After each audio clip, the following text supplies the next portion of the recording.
So this is communicating your A&R story. And it's module 5, which is the Facebook basics.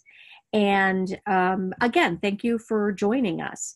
And so this is, as Jody said, part of a larger series that is really designed to help increase capacity and get people more comfortable at communicating their stories using digital technologies. And we're exploring different tools and social platforms that will help advance your work. There have been some terrifically talented advisors who have been participating in the series and partnering. And I hope that you'll go back and look at the archived programs. Right now, we've got 2 archived blogging workshops, a Twitter workshop, LinkedIn, and Instagram. And we'll be repeating these live beginning later in the spring, probably like March, April. And we hope that these will help you with extension delivery. Okay, so my story is I started out in extension 27 years ago as a 4-H advisor in Ventura County. I also ran the Master Gardener program. I eventually became the county director, did some work in nutrition also, and I later served as A&R's leader for the strategic initiative in sustainable food systems.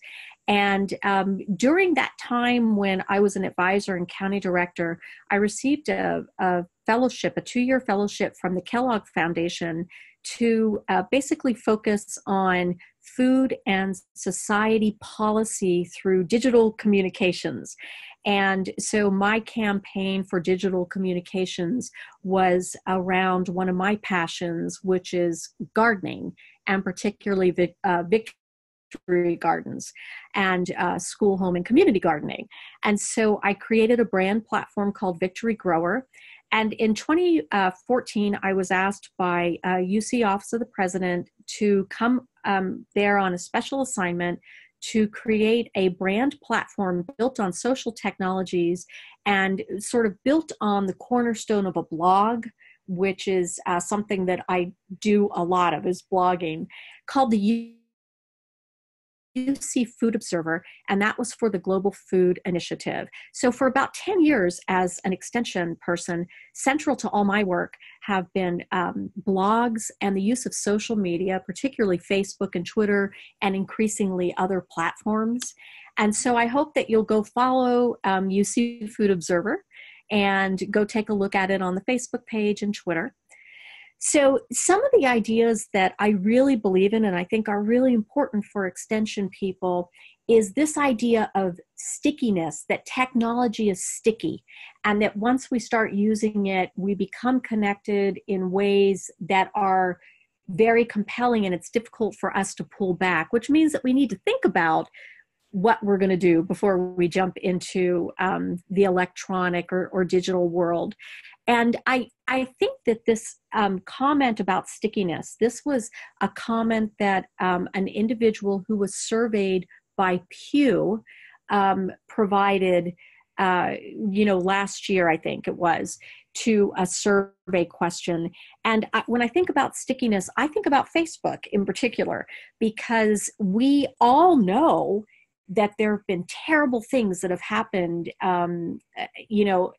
around Facebook, and that, data has been mined and shared, and there have been data breaches, and there have been, the platform's been used for misinformation. And yet, despite all the things that we know about it, many of us, and the majority of people, have made the decision to stay on the platform because there is so much of use there. And so I think that's important to know. This quote, I think, is amazing. No product is made today, no person moves today. Nothing is collected, analyzed, or communicated without some digital technology being an integral part of it.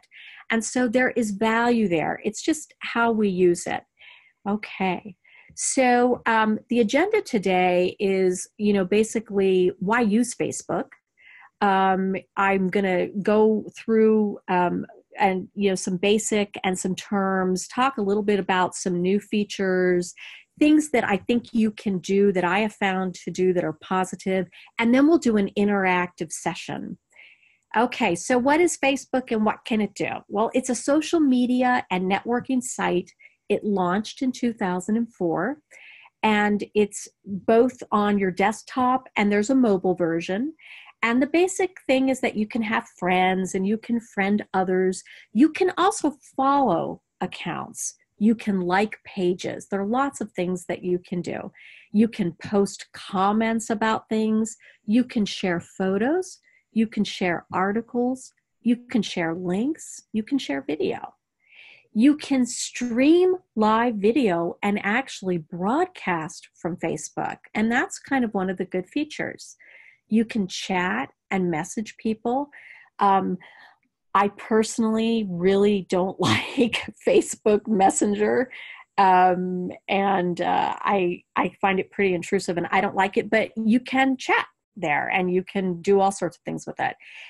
One of the things that I think is really interesting about Facebook is that you can have a range of page types, right? So you can have your personal page, you can have a group page, you can have a brand or a business, and we'll look at examples of all of those today.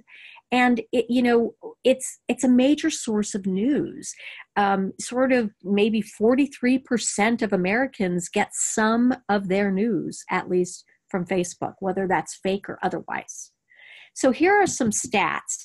Facebook has fallen from second to third in the number of logins. So Google and YouTube have more logins. But 68% of Americans use Facebook. And one of the fastest growing groups is age 65 and older. Worldwide, there are 2.23 billion logins a month. And 68% of monthly users check in daily. American users average 58 minutes a day on the platform. And I find that astounding because I like to use, I'm pretty efficient, and I sort of have tips and some strategies I'll share with you about how I sort of minimize my time on the platform while appearing to be more active than I maybe am. So the average visit is 10 to 12 minutes.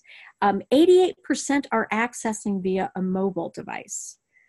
So again, why use Facebook? Well, one of the reasons is that it's ubiquitous. Why? Everyone's using it. It's sticky. So a lot of people are on the platform. There are a lot of features of Facebook and functions that are really ideal for extension work. One of the things that, I think is pretty valuable right now about the platform is they bought Instagram. So there's a really explicit sort of way to move content back and forth between Facebook and Instagram. I think that the live broadcast is a really good tool for extension and delivery and just sharing information. And now Facebook, if you're on Instagram, you know about that stories feature, which is really an interesting feature. It enables you to sort of construct narratives and sort of tell a story. And now Facebook has it too. And so that's kind of interesting. You can share your stories back between Instagram and Facebook. And again, it can be annoying and intrusive, but there are good efficiency tools. And if you have like a business or a brand page, there's actually a scheduling tool where you can schedule your post in advance. And I'll show you that in a little bit. So another sort of set of reasons to use Facebook is that the platform is still growing. It's not growing as quickly as it was earlier in the sort of evolution of it. But some of the high growth audiences, older people, middle-aged people, maybe audiences we want to reach. And young people have not fled the platform entirely. They're still there. They just may be more active on other sites, particularly Instagram. But my sort of theory is that with the explicit connections between those two platforms, that younger people, their content, they may be coming back more to Facebook because if they're on Instagram and the platforms are connected. So Facebook is also a search engine. You can search people. You can search hashtags, you can search places, you can search top or trending topics. It can be fun, creative, and a great way to reach people. So some basic features are that the home functions as your newsfeed. There's a profile, there's an about you section. You can customize that and you can feature media and links if you're comfortable with the platform. Use that section for all it's worth and invest some time in it. But I've, worked with people who want to host a group page or a brand page on Facebook, but they don't want to be there personally. So they set up a really minimal Facebook page to sort of administer those other types of pages. And that's okay too. And again, one of the basic features is just the basic ability to post things up there, like a big, like a kind of like a board that we might have seen, like a bulletin board in the old days somewhere. Okay, so the newer features, I've already mentioned the stories feature. One of the things that is really taking off on Facebook is the sort of e-commerce aspect and the marketplace, the live stream. There's some really neat new page features. So if you're on a business or a brand page, there's a new cross-posting feature that I'll show you, which means that if people in Extension had pages and they wanted to connect with one another, they could actually do the cross-post feature, which means that some content would be cross-posted for events or informational content, which could really have value if these are aligned programs. I'll show you the scheduling feature. I think Facebook actually has very good insights and analytics, and those are free, for the pages, for certain kinds of pages that you could leverage those for extension work and get an idea of how your content and the things you're posting, who you're reaching, and how it's resonating with your intended audience. So before jumping into any social media platform, I really encourage you to think about, why am I doing this? And you can, I can show you my Facebook later. You can learn from my mistake. When I started using Facebook, 10 or 11 years ago, I didn't really think about, is this going to be a work page or a personal page? And it kind of morphed into both. And and I don't love that. So you can be better than me. Learn from my mistakes. What do you want to communicate and share? How much time do you have to devote to it? And think about that. And you can limit your time on the platform, again, by using some of the scheduling tools. If you're using Facebook already, how can you use it more effectively? And again, do you want a personal page or do you want another kind of page? Okay, so we'll look at the profile. These are things that you can do. And again, if you're comfortable, optimize your profile. One of the things about Facebook is you have to check your privacy and security features all the time. I mean, frequently. And I'll go through and show you today. And this is really important, especially if you're administering more than one page. So say that you have a personal page, but you also have a group or a sort of public page, like for a program or a brand. Really, really important to check, because something that you make a public post on the public page, Facebook may remember that setting, and then all of a sudden on your personal Facebook page, your posts are going to the world. You've got to check your privacy and security settings frequently. Consider using the interface with Instagram. Be authentic, informative, add value, listen and engage, and try using some of the new features like stories. Okay, so again, before we go explore Facebook, the PowerPoint today is in a PDF on the A&R Learning Development page. There's a bibliography of books that I have found useful about digital communications in general. I will add a PDF of the Q&A transcripts. And if you have any questions about this platform and how you want to use it for your work, or anything else relating to blogging or digital communications, please feel free to text me or email me. Here's my cell phone right here, 805-794-1665. My email is rhsmith@ucop.edu. You can tweet me. You can DM me on Twitter at UC Food Observer. You could find me on LinkedIn or Instagram. And please feel free to reach out. I'm happy to help you in any way that I can. Okay, so I'm going to jump into my personal page. Cynthia, I'm going to unmute you just because you're brilliant and in case you have anything that you want to jump in and say about Facebook. Okay, all right. So here we go. And I'm going to reduce this page a little bit because I'm going to try to see the chat. And so this is my personal page.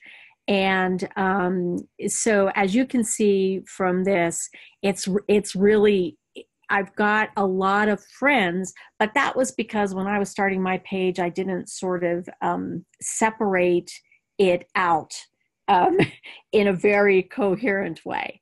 Okay, so this is my personal page, and I'm going to go show you some settings and things like that that I would like you to look at. And I'm pretty sure, is there anyone here that is not actually on Facebook at all? You could indicate that in the chat. But I'm sure probably most of you are on Facebook, so you know how this works, where you've got your timeline here, you've got your About section here, and I've actually loaded it, and I've got things like my cell phone in there, but they're not visible to the public. So my friends, I can see my friends, but if you went to find me on Facebook, you wouldn't be able to see my friends. There's the photo tab. There's the archive, check-ins, questions, groups. Here is the link to Instagram. So that's important. There's an ability to manage sections of your sort of profile on your page, but really quickly. And then these are pages that I do some administration for, including my Food Observer page. So let's go to settings. So these are all settings, these are the basic settings. I encourage you to do your legacy contact settings. That's a good thing to do. So security and login. I really encourage you to do the two-factor authentication. Facebook has had some problems with security. They've had some problems with fake accounts. In fact, they removed 583 million fake accounts in the first quarter of 2018. And so use the two-factor authentication. And I think that's a really helpful thing to do. So then there are things like the privacy. So the privacy settings are really crucial. And for your personal page, you can, who can see your future post. Some people set this to the world. I set it to friends. I have it set so that all the posts and things I'm tagged in, that I can review those before they go on my timeline. For friend request, I permit friends of friends. Only I can see my friends list. And I encourage you to think about having that because, that sort of in some way protects the privacy of people I'm friends with. And so stuff like that. Do you want search engines outside of Facebook to link to your profile? That's a big no for me. So I put no there. in terms of timeline and tagging, I only allow myself to post on my timeline.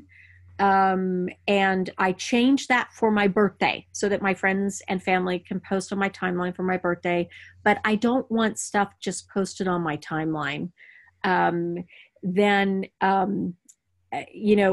hide comments containing certain words. Nope. Stuff like that. So review posts you're tagged in before the post appears in your timeline. Jeanette, I'm going to unmute you too in case there's anything that you want to say. It's not letting me unmute you. So, can you hear me? Yeah, yay! Yay. Hi. So I'm going to let, hopefully Jeanette and Cynthia will jump in if they say anything, because they're both incredibly knowledgeable. And Jeanette is taking the lead in doing the UC A&R page. So these are important sort of things. So for apps and websites, so this is an area on your personal page I also encourage you to go look at, because it is so amazing when if you do these online quizzes and stuff like that, before you know it, this section will be full. And so I don't actually like to have a lot of active apps and websites. So I'm just going to remove this one. And I check this all the time because it is sort of insidious. And, these people can collect data from you, right? So if you had a business page where you might want to do paid promotion, here's the ad section, here's the paid. So what I'm going to do now is I am going to go over to the UC. Well, first of all, I'm going to show you a group page, like a private group page, because I think that may be something that some people in Extension may want to do. Okay, so I am a member of this page called Rad Women in the Food Movement. So this is a group page, and you have to be invited and approved by the administrator. This is actually a secret group. So you could have a secret group. Extension, we probably shouldn't have secret groups. We could have groups, and maybe it's a group of volunteers or a group of clientele.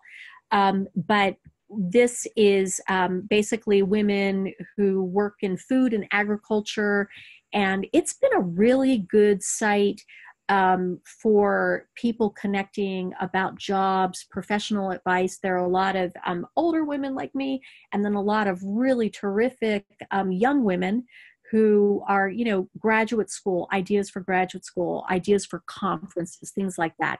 So it's kind of neat because this Facebook is providing us an opportunity to have a rather narrow community focus, and to not have to worry about external things being posted and stuff like that. So this is an example of a group. You have the potential and the power from your individual page to create a group page like this. And they're quite good. I belong to a ton of group pages, everything from like a church group to women's groups, to writing groups and stuff like that. And I like these. So here is the UC A&R page.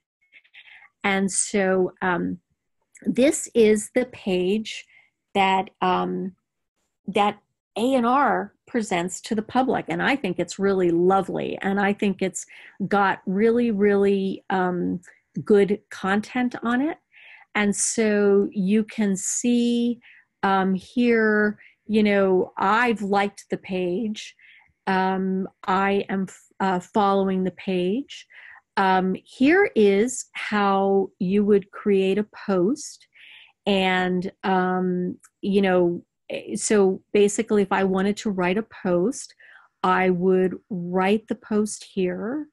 And a lot of times what we would do for this page or the UC Food Observer page is we would actually copy a link, right? So we might take a link, Jeanette, for example, just wrote this really good piece, news piece about the climate change gathering that happened at Merced, and super good piece. So Jeanette could just copy that web link, drop it in here, and it would populate the post, and you'd have, the beautiful photo and things like that. But if I were just going to write a post, I could just type like, this is a test, blah, blah, blah, blah, blah. It would give me the option to add a photo, things like that. This right here is actually an option to do a live broadcast if you wanted to. And so I'm just going to click off of this. And what I'm going to show you though right now is I'm going to show you the publishing tools. Okay. And it will always ask you sure you want to leave? Okay. So these are published posts here. So you can go and see, you can actually get insights about what the post is doing. And if you clicked on an individual one, you could dig more into those insights. And unsurprisingly to me, the cannabis post got a lot of engagement, right? So that there's that right there, that you can go look at all your published posts, and again, check out your sort of analytics on it. So the scheduling tool is really good. So what you would do is you would go back to your main page. So say that you're managing a page, and you can't do this on your personal page. This has to be a brand page.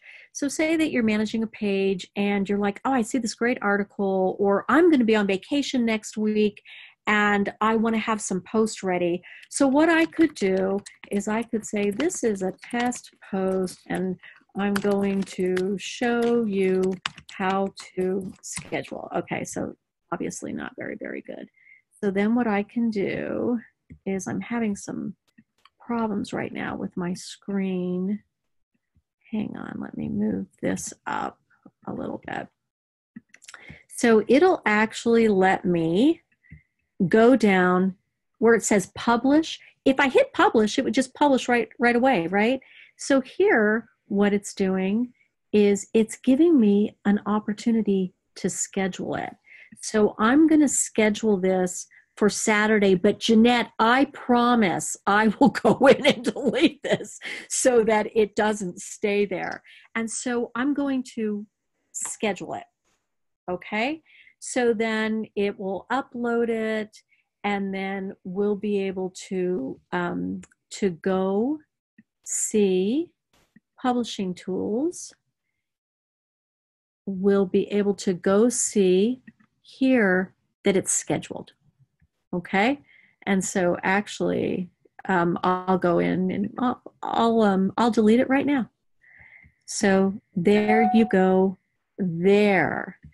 And so there are all sorts of things that you can do on, from this A&R page.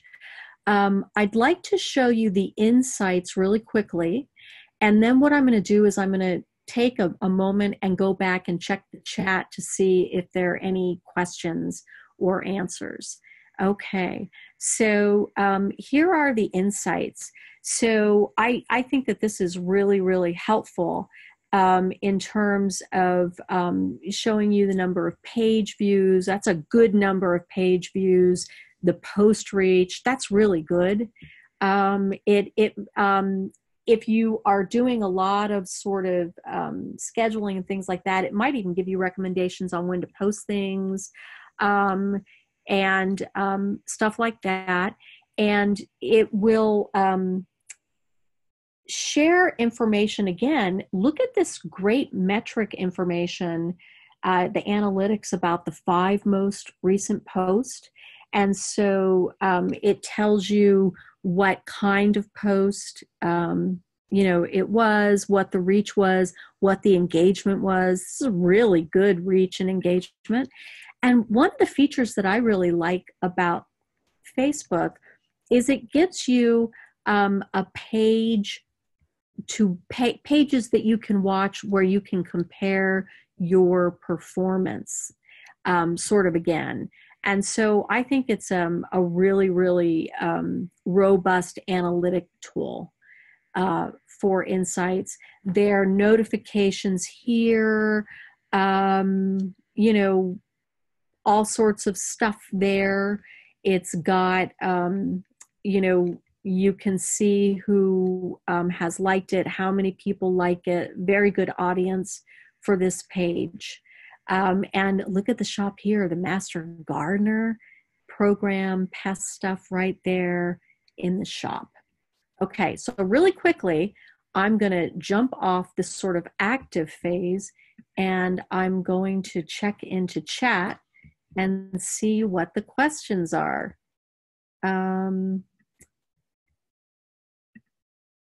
So Jeanette, I'm trying to unmute you. Okay. Hi. Hi. Okay. So Fritz, you're no longer on Facebook, and I can really understand that, and I respect that. Can you go over stories? Can we do it from a page that's not our personal page? Okay, we can go over stories. Sure.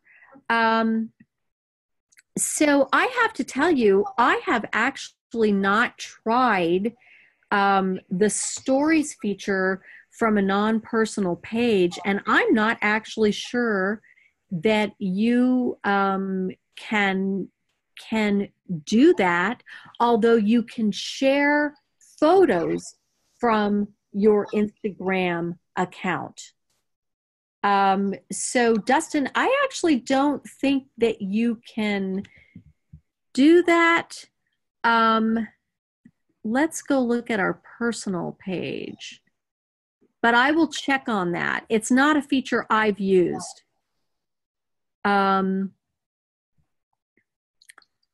So I'm not sure, but I'll check on that. Okay, so Angela wants to know where the page feed has gone. Okay, stories are available from pages on the app. Okay, thanks, Lee. So Angela, what is your program page? Can you enter it in chat so that we can see and we can go to it?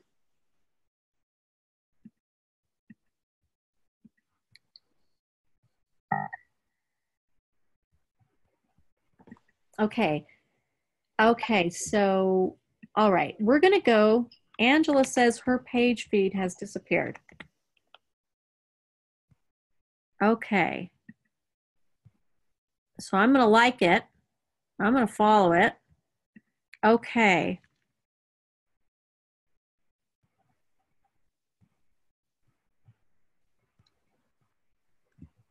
Let's see. Let's see what it, Oh, you are welcome for liking. Let's see.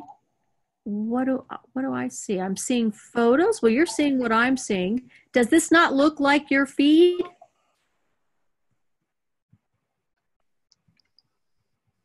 This is a good post. This Canada food. Okay. All right. Okay, but you can't see other agencies. Okay, we might have to do this online, Angela. I'll reach out to you later this afternoon because I'm not administering your page, so I can't see. Jeanette, is there anything that you would like to show on the A&R page? I don't think I want to show anything, but I'll just say that social media in general seems to be just kind of like just changing all the time. And so just to encourage everybody just to, compare notes like you're doing here. I see Dustin even has an idea for Angela. Yep. And Thanks, Dustin.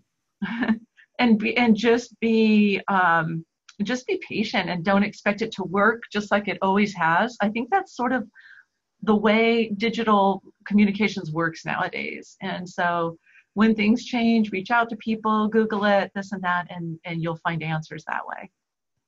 Okay. Yeah, Jeanette, I think that is really good advice. And I have to tell you, I spend a lot of time learning about social media, and I am having a difficult time staying up and current on everyone. Okay. So there's a question about boosting, about ads, buying ads and boosting. And we'll go over that. And then there's a question about, do you use hashtags on Facebook? And so first what we're going to do is about buying ads. So actually for the UC Food Observer, UCOP had a budget, and we actually did boost ads. And I belong to now currently a small local organization that's boosting, buying ads and boosting too, boosting post. So boosting post basically means you're buying an ad and you're asking them to sort of push that post out for you. And so, those are two very different experiences, because the UC Food Observer, it was basically sort of doing ad buys for larger audiences and a larger geographic region. The local organization I'm working with right now, we're like really looking for individuals in like a particular zip code with particular interest. And I have to tell you, I think, that boosting and advertising is not as good as it used to be. I think that there was a while where they made it really, Facebook made it really a positive experience, and you could do a really nominal boost, like $10 or $15, and get some results. It doesn't seem to be sort of as favorable as it used to be. Do you, and I can, if you want help sort of framing a boost or an advertisement, please reach out to me, and I am happy to work with you on that. So in terms of hashtags, yeah, you can use hashtags on Facebook. So Jeanette, how do you decide which hashtags you're going to use when you're boosting things on the A&R page? I actually do not use hashtags on Facebook, but only on Twitter. And I know that it's probably been a year or two that they announced that hashtags could be used there, but I don't really consider myself an expert on this, and so that's why I'm here to learn from you, Rose. Okay, so I use hashtags a little bit on Facebook, and what I do for my hashtags on Facebook is I use Twitter more. So I actually go do a search on Twitter, and then what I might do is I might run my hashtag up here to see what comes up, right?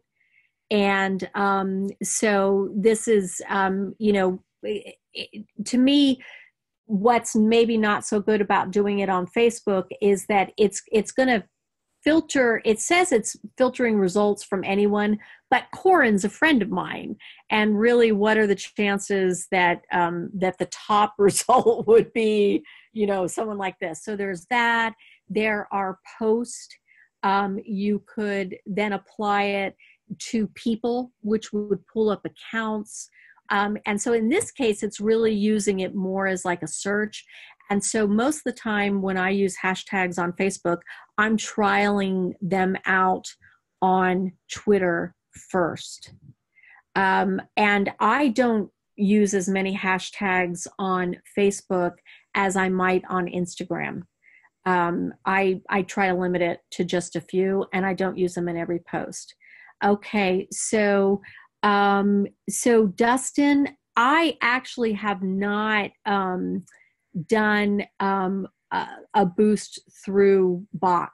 So I don't know how to do that, but I would be happy to, to talk with you about it if you want to. And I also want to thank Debbie Thompson for CalAg for that workaround about the typing the pages feed at the end of your page's URL in your browser. I think that's super helpful. Are there any other questions that you would like to ask?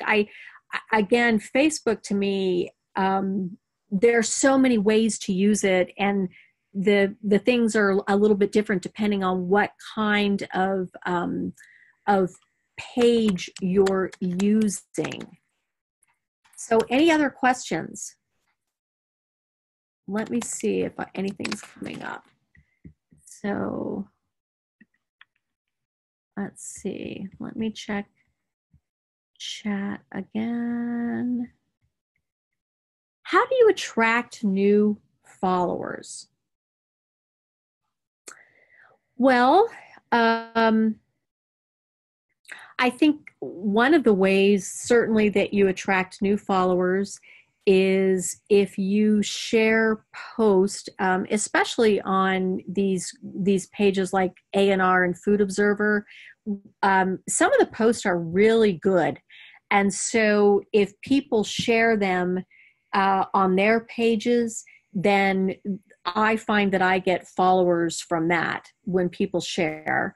I think that just being out there on multiple platforms might help you attract new followers. Certainly, all of these social platforms are going to suggest suggest to certain people that they follow you based on sort of the artificial intelligence and relational aspects of the social platforms. Jeanette, how do you attract new followers to A&R? Well, I guess our strategy right now is just to put compelling stories on our feed and hope that people who are following us will share them and that their friends might get interested. I definitely think that we could do better in this department in terms of getting new followers. I do think as a unit, Stratcom, that we are more focused on Twitter and not as much on Facebook. So this might be something that we want to get into again in the future. Right. And I think Dan Stark had a really good suggestion. And that is true. When people like your post, you can go and look at that and it will pull up like a little box, and you can check to invite them to like your page. And that is something that I do for Food Observer. And so thank you, because I'd completely forgotten, because it becomes kind of automatic.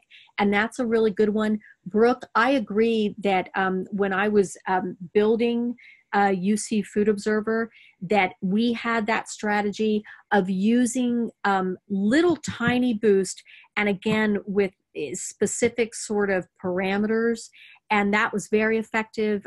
This nonprofit organization that I volunteer for now, and I work on their social media, we're having a lot of success with that, because again, it's a very sort of specific geographic area, and so we can do these boosts, and they've been phenomenally successful.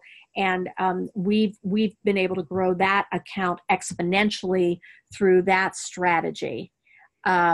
In terms of the little boost. And again, I have found, you can boost for different outcomes, right?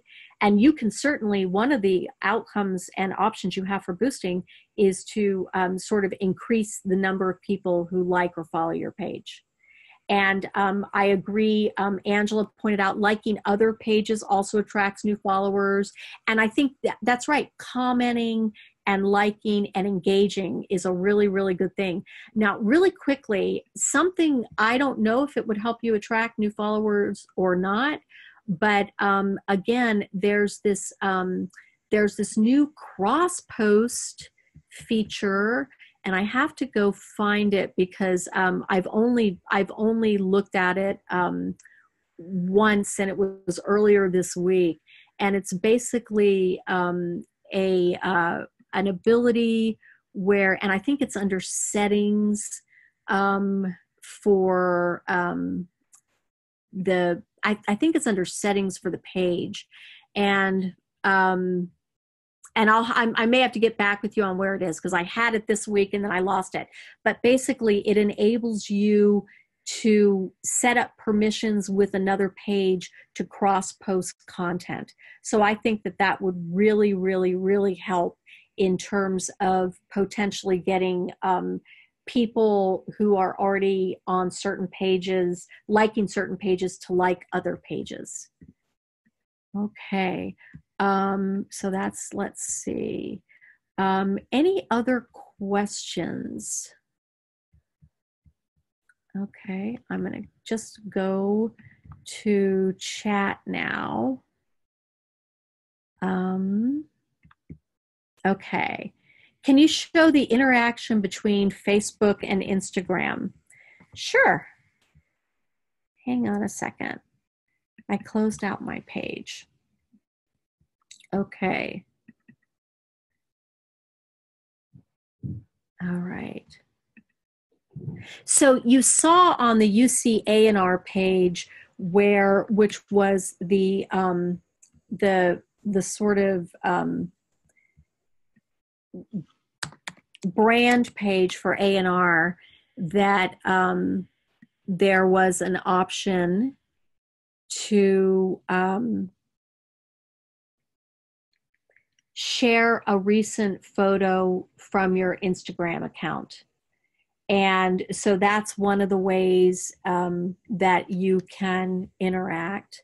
From a personal page, I actually, and here, by the way, is your story feature, right? If you want to post on your story there. So I just have it set up in my settings for Instagram, that it just posts automatically on my Facebook page. So let's see, are there, Brooke has also pointed out, yes, that you can also invite other organizations to co-host your event, and that gets their entire following to see your content. That's right, and that's like the sort of companion piece to the cross-post, is the co-host event. And I think that that's going to be something that A&R might, as we have time, as we get a list of not only affiliated organizations, but all the pages that there are in A&R. There's so many program pages in A&R. I don't even pretend to know what all of them are. That would be a feature that would be really worth working in the future. So we're just about out of time.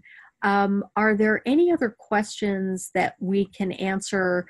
And again, I will make sure that by probably Tuesday or Wednesday, that a PDF of this transcript with answers that we didn't get to here is sent out to you, along with the survey link if you don't finish it today. Do you have any other questions?